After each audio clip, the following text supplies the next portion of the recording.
Um grupo de hackers ucranianos divulgou dados mostrando que a Rússia tem fornecido caças, ou que há um acordo em vigor para fornecer 48 aeronaves avançadas Su-35 ao Irã em preparação para o que muitos acreditam ser uma segunda rodada com Israel. Quando questionado sobre o assunto, o próprio Sergei Lavrov declarou: "A Rússia atenderá às necessidades militares do Irã, apesar das sanções." Ele não especificou o que isso incluiria. Eles não vão obedecer às sanções, não vão segui-las. Desenvolveremos cooperação militar e técnica com o Irã, apesar das sanções da ONU. Não temos restrições.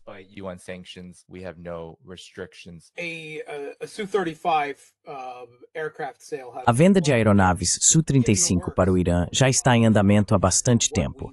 E pelo que sabemos, foi adiada principalmente porque o Irã estava demorando para agir. Em determinado momento, cerca de um ano atrás, havia instrutores envolvidos, porque, como se sabe, a Rússia é muito metódica. Ela se certifica de que os pilotos do país comprador estejam totalmente preparados primeiro em aeronaves de treinamento, antes de passarem para as mais avançadas. Afinal, ninguém quer perder um deles durante o treinamento, obviamente. Mas então o Irã não deu continuidade ao acordo e a Rússia ficou aguardando. Os Su-35, na verdade, não estão sendo usados de forma tão intensa durante o conflito na Ucrânia. Então a Rússia certamente tem capacidade de cumprir os termos de um acordo desse tipo. Mas vai ser um processo, só para você entender.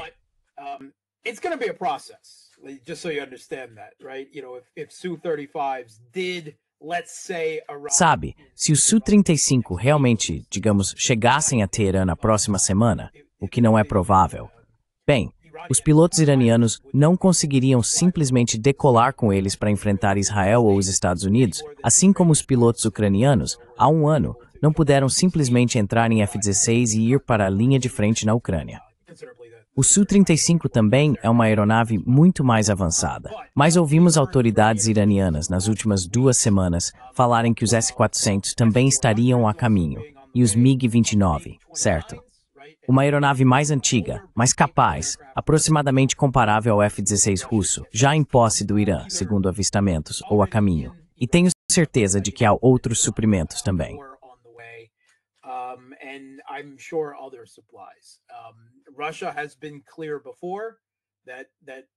A Rússia já havia deixado claro antes que atenderia às necessidades militares do Irã e que era o Irã que sabe, não estava interessado, pelo menos até o último ataque de Israel e dos Estados Unidos. Agora há alguns indícios de que o Irã está levando isso adiante. O Irã é, como Putin descreveu, um país difícil de se ter como amigo, certo? Eles têm seu orgulho, sua crença em sua própria soberania e independência. E é compreensível que não queiram ser particularmente dependentes de nenhum país. Também é compreensível que hesitem em depender demais da Rússia. No passado, sabe, a Rússia e o Irã, em um passado distante, já tiveram confrontos.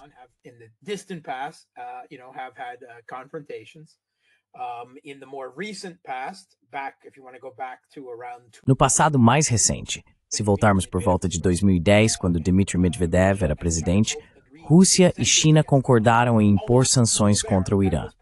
Embora, para ser justo, isso provavelmente tenha acontecido principalmente porque era o que teria evitado um ataque dos Estados Unidos ao Irã. Também houve um acordo para entregar S-400 ao Irã, ou seriam S-300, um desses 2 sistemas avançados de defesa aérea. E a Rússia deixou o Irã esperando por anos, por causa, você sabe, dessas sanções. Foi principalmente, é claro, para agradar aos Dalzumem e a Israel, porque naquela época a política do governo russo era tentar se integrar ao Ocidente. Era isso que eles queriam. Portanto, é compreensível que o Irã temesse confiar e depender demais de outro país.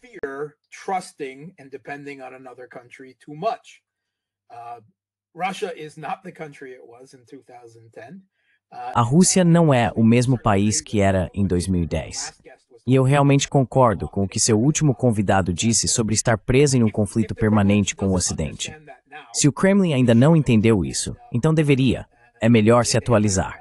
Mas acho que eles entendem, ou pelo menos pessoas suficientes dentro do Kremlin entendem. A verdade é que se Rússia, China, Irã e outros países, Coreia do Norte, Venezuela e assim por diante, não se unirem agora, serão eliminados um por um.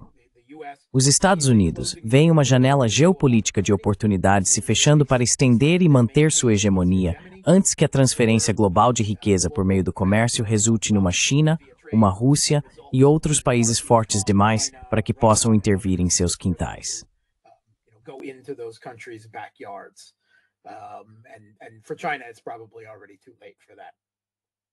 E para a China, provavelmente já é tarde demais para isso. O Irã foi claramente alvo há alguns meses, certo? Havia a crença de que um ataque de decapitação, junto com atividades de inteligência israelenses em solo, derrubaria o governo iraniano. Não aconteceu. Os ataques de decapitação foram apenas parcialmente bem-sucedidos, e o que quer que o Mossad estivesse preparando para ações encobertas, terroristas, separatistas e o que mais houvesse em solo, não foi nem de perto o suficiente. Além disso, os ataques de longo alcance do Irã acabaram por esgotar e sobrecarregar as defesas aéreas israelenses e ocidentais sobre Israel, porque o maior calcanhar de Aquiles dos Estados Unidos e do Ocidente neste momento é sua dependência excessiva de um sistema de defesa aérea menos que perfeito, o Patriot, e sua escassez crítica de interceptadores PAC-3 para ele.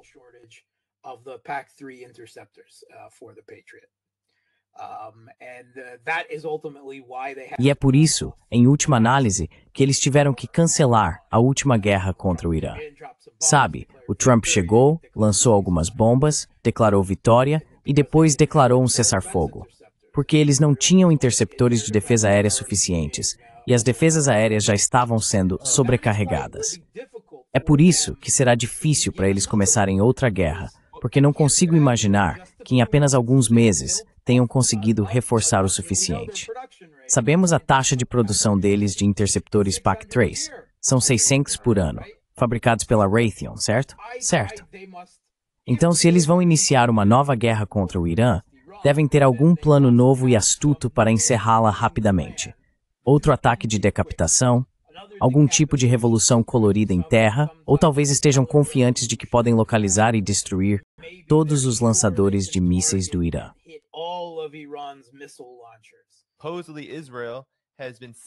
Supostamente, Israel tem enviado uma mensagem ao Irã por meio da Rússia, dizendo que não quer atacar. Até o ministro das Relações Exteriores do Irã afirmou que uma ligação entre Netanyahu e Vladimir Putin levou Netanyahu a querer dizer ao Irã que eles não iriam atacar.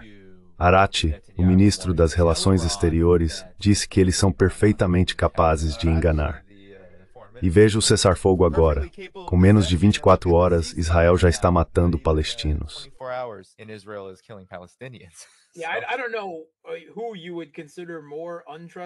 Eu não sei quem você consideraria mais indigno de confiança do que Netanyahu ou Trump, sabe? Mas eu não confio em nenhum dos dois. Certamente não confiaria neles de forma alguma. E não há motivo para isso. Certo? Quero dizer, o Irã foi atraído por uma tentativa de ataque surpresa da última vez porque se envolveu em diplomacia com os Estados Unidos. Líderes do Hamas foram assassinados no Catar, enquanto estavam lá sob o pretexto de examinar um novo acordo com os Estados Unidos. Já dá para ver. O cessar-fogo nunca foi, sempre seria apenas até conseguirem a troca de reféns, e nunca houve qualquer chance real de durar além disso. Não havia absolutamente nenhuma possibilidade de Israel permitir pacificadores árabes ou indonésios em solo de sua grande Sião. Então, não é surpresa.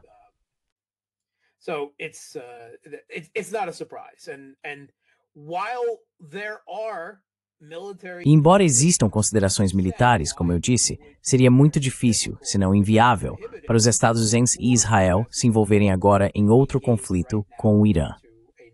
O maior problema é a falta. O calcanhar de Aquiles é a defesa aérea, especificamente a escassez de interceptores de defesa aérea. Não há razão para acreditar que eles tenham de alguma forma aumentado magicamente a produção, e isso torna tudo muito difícil. Isso não significa que eles não possam bolar algum plano astuto que acreditem que vá funcionar, como fizeram da primeira vez, certo? Esse é o perigo.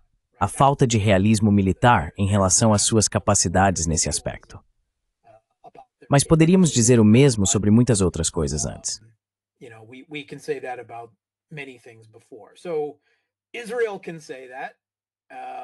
Então Israel pode dizer isso, mas certamente não significa que o Irã a Rússia ou qualquer outro devam confiar neles nem por um segundo nisso. Eu certamente não confiaria. Mas a realidade é que, mesmo que tudo que ouvimos seja verdade, certo? A Rússia tem enviado transportes militares para o Irã. Houve muitos relatos sobre isso nas últimas 2 semanas. Não sabemos o que eles contêm. Pode ser material normal, já contratado, ou pode ser novos sistemas S-400 e outros sistemas de defesa aérea. Mas, de qualquer forma, isso levará tempo. Não é algo que possam montar em um dia. O que a Rússia tem é uma rede de defesa aérea e guerra eletrônica integrada, interconectada e em múltiplas camadas. A melhor do mundo, como certamente foi demonstrado nos últimos anos.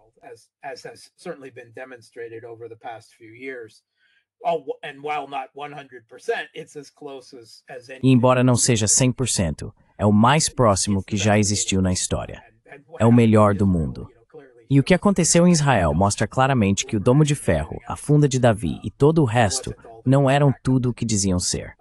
Enquanto isso, a defesa aérea da Rússia resistiu a múltiplas rodadas de mísseis de cruzeiro e mísseis balísticos ocidentais, além de centenas de ataques diários de drones direcionados por satélites dos Estados mais e tudo mais. Mas isso não vai aparecer magicamente da noite para o dia.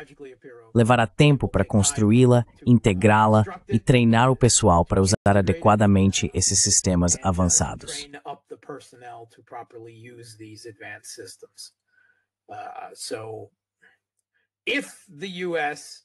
Então, se os Estados Unidos e Israel pretendem realizar outro ataque rápido e enganoso, qualquer coisa que a Rússia ou a China possam fornecer, já que também houve alguns relatos de transportes militares chineses indo para o Irã, ajudará apenas até certo ponto. Isso leva tempo. Seja em relação à defesa aérea ou a aeronaves de combate russas, não é algo que possa ser integrado da noite para o dia, como vimos claramente ser impossível para o procurador do Ocidente na Ucrânia. Todos esses sistemas sofisticados precisam ser operados por seu próprio pessoal. E mesmo assim, sem sistemas integrados, eles não funcionam como redes interconectadas e em múltiplas camadas. Sua eficácia é muito limitada.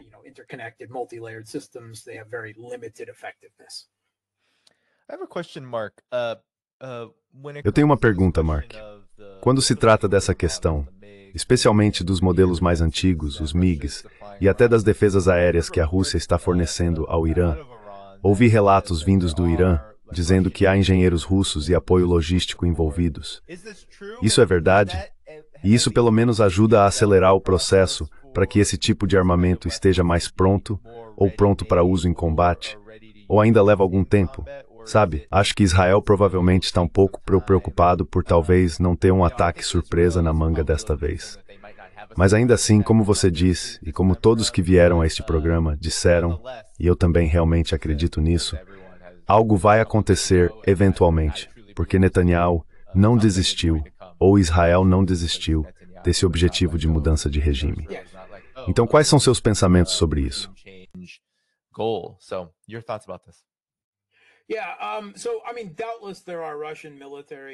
Sim, então quero dizer, sem dúvida, há pessoas militares e técnicas russas em solo. Isso é verdade. Na verdade, é essencial. Não é algo que necessariamente aceleraria o processo. É uma parte essencial do processo. Nada disso aconteceria sem isso. Então, sabemos que a Rússia tem muitos funcionários no local. Por exemplo, seus cientistas, engenheiros e trabalhadores em Bushehr, a usina nuclear do Irã. Mesmo durante os últimos ataques, a Rússia deixou bem claro que não retiraria seu pessoal de Bushehr e advertiu Israel: nem pensem nisso, nossos cidadãos estão lá, não ataquem aquele local. E eles não atacaram. Mas de qualquer forma, não espero uma situação em que a Rússia declare forças militares em solo iraniano como algum tipo de fio humano de disparo.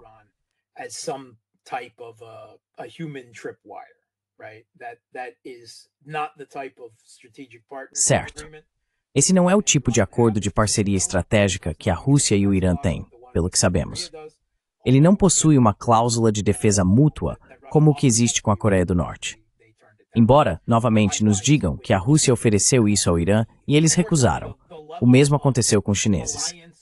Infelizmente, o nível de aliança, confiança e integração entre os três ainda não é o que deveria ser, e precisa ser. Espera-se que eles avancem nisso, porque, se não o fizerem, como eu disse, serão eliminados. mas descobriu-se, sabe, que a Rússia era muito mais resistente. A administração Blinken-Sullivan descobriu que, por mais que imaginassem poder derrubar a Rússia e depois se voltar para a China, não conseguiram.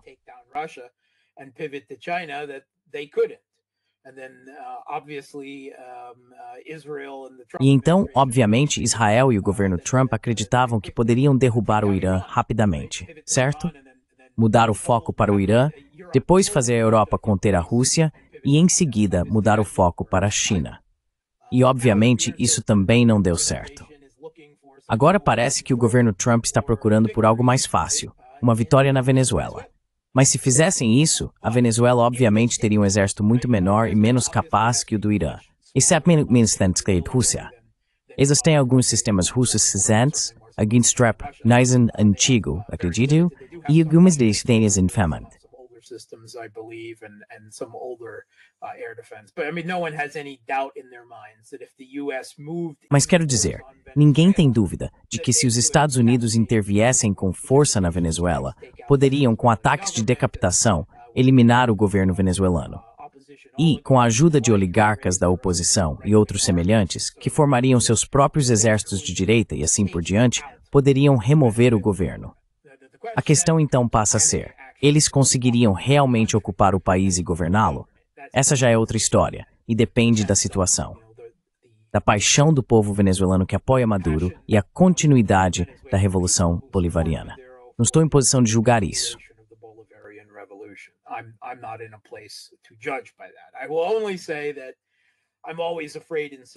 Só vou dizer que sempre fico com medo em situações assim, porque os associates, o Reino Unido, o Mossad e até a inteligência turca já se mostraram extremamente bem-sucedidos no passado em cooptar secretamente generais e figuras políticas de alto escalão, fazendo com que as tropas recuassem.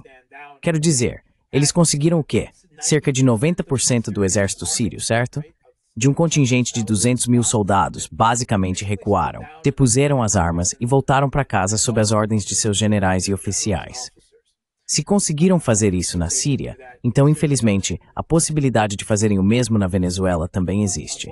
Então, não sei. Nunca estive na Venezuela e não posso afirmar.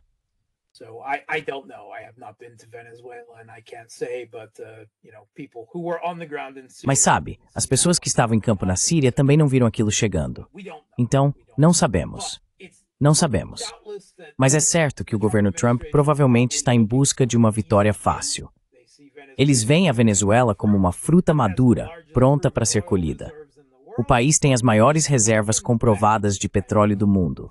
E pode apostar que há pessoas nos Estados Unidos e em outros setores do chamado Estado Profundo Ocidental, o blob, por assim dizer, que encaram isso como uma partida de xadrez geopolítica. Ah, você acha que vai tirar nosso peão ou nosso cavalo, ou seja lá o que for, na Ucrânia? Pois bem, aí está seu peão na Síria. Bam, aí está seu peão no Nepal. Bam, Venezuela. Para a Indonésia, serve o eleitor.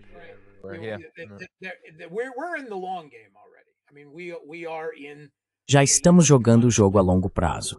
Quero dizer, estamos em um conflito pela ordem mundial global, que está ocorrendo no campo militar, econômico, no ciberespaço e certamente na esfera da informação, certo?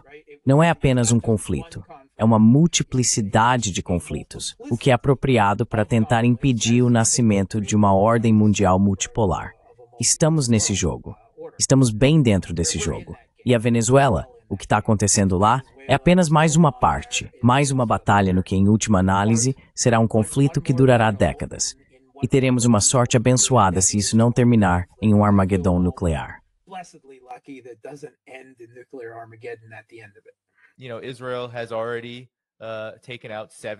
Sabe, Israel já havia eliminado 7 palestinos, nem mesmo 24 horas depois daquele cessar-fogo.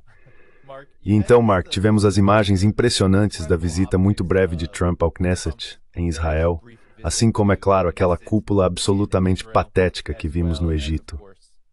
E eu quero apenas reproduzir um pouco desse comentário sobre armas, que fala, eu acho, desse elemento de confiança dentro da conflagração mais ampla de que você está falando. Porque, quando você ouve o presidente dos Estados Unidos falar assim, essa é a única coisa que Trump faz, ele simplesmente diz abertamente que tudo isso faz parte da agenda. Aqui vamos nós. Posso te dizer, nós temos armas que... I can tell you we have weapons that nobody's ever dreamt of. I only hope we Ninguém jamais sonhou com elas. Só espero que nunca precisemos usá-las. Eu reconstruí as Forças Armadas. Tive orgulho de fazer isso. Mas algumas das coisas eu detestei fazer. Eu odiava certas armas porque o nível de poder é enorme. É tão perigoso, tão ruim. Mas temos que fazer o que é necessário. Nós fabricamos as melhores armas do mundo e temos muitas delas. E, francamente, já fornecemos muitas a Israel. E a lot to Israel, frankly. And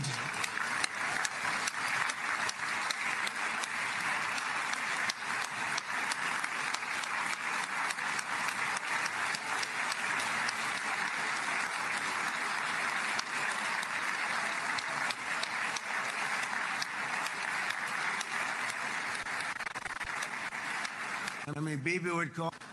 quer dizer, o Bibi me ligava tantas vezes. Você pode conseguir essa arma, aquela outra arma? Algumas eu nunca tinha nem ouvido falar, Bibi, e eu as consegui. Mas nós as entregávamos, não é? E elas são as melhores. São as melhores. Mas você as usou bem. But you used them well. It also takes So you used them well. We gave them. Então ele os usou bem. Nós lhes demos armas, claro, com toda a fanfarronice. Eu não sei que armas são essas, toda essa conversa de que são as melhores armas e tudo mais. Mas a verdade aqui é que ele está admitindo abertamente ter dado armas a Israel e dizendo que eles as usaram bem. E como eles as usaram? Bem, usaram-nas em Gaza. Well, they used them on Gaza. Eles facilitaram. The genocide. O genocídio e, claro, a guerra com o Irã e todo o resto. E o Líbano e a Síria. Lebanon and Syria. Yeah, okay. I mean, this is a neocolonial dictator. Sim, ok. Quero dizer, isso é um diktat neocolonial. Não espero que dure mais do que o último. Lembre-se, já passamos por tudo isso antes. Houve um cessar-fogo muito parecido quando Trump assumiu o cargo, e aquele desmoronou ainda mais rápido do que este, porque pelo menos eles levaram adiante a troca de reféns. Embora eu entenda que os reféns palestinos que Israel tem já voltou atrás e está decidindo quem vai libertar e quem não vai libertar agora. And is deciding who they will let go and who they will not let go now.